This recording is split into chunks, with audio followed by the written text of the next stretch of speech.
Good morning, all saints. I hope you had a wonderful and restful weekend and are getting into the summer delightfulness. Let us begin this week's DEI VERBUM by reading and reflecting upon this week's Gospel.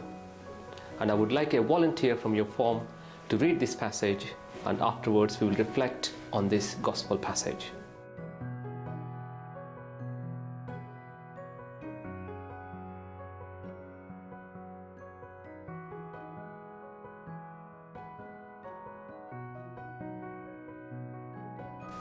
Thank you for reading the Gospel passage. Let us pause for a moment and reflect, what is this passage telling each one of us today?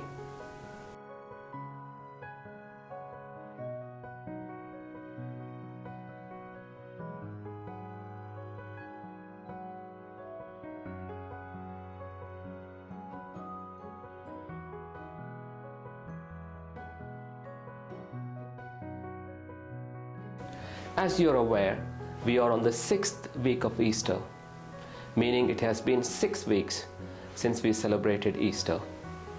This is a post-resurrection journey, is one of the pinnacle points of the early Christians' lives, who lived and experienced Christ's crucifixion and resurrection, the two main hinges of Christian faith.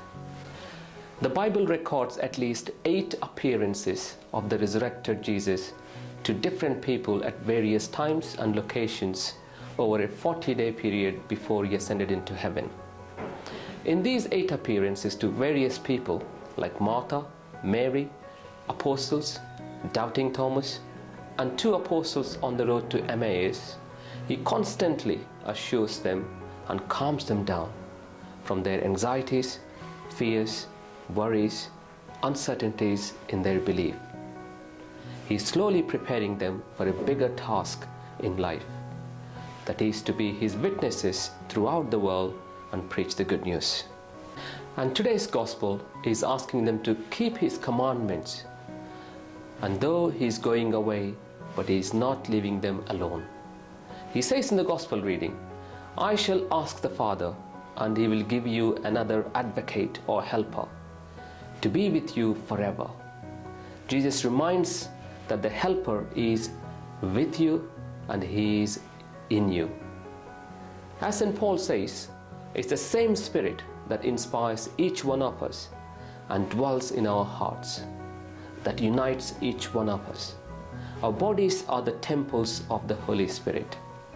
Today perhaps we can look into our own lives. Like early apostles, ask, what are the worries, uncertainties, and fears that I am going through today? And how do I address these in my life?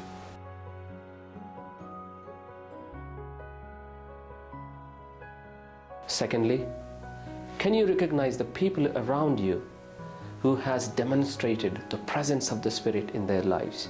Perhaps a teacher, a friend, a family member, and so on.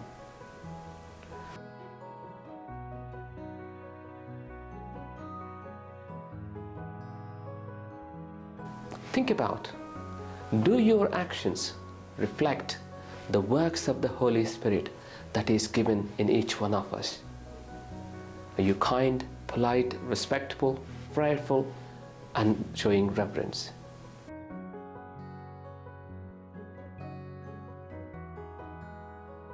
And finally, please do remember our Year 11s today as they're beginning their GCSEs for the next 3-4 weeks. As a form, as a school, we ask God to give them the spirit of wisdom, spirit of knowledge, and a spirit of understanding, that the best they can produce in these coming exams. Have a great week. God bless you.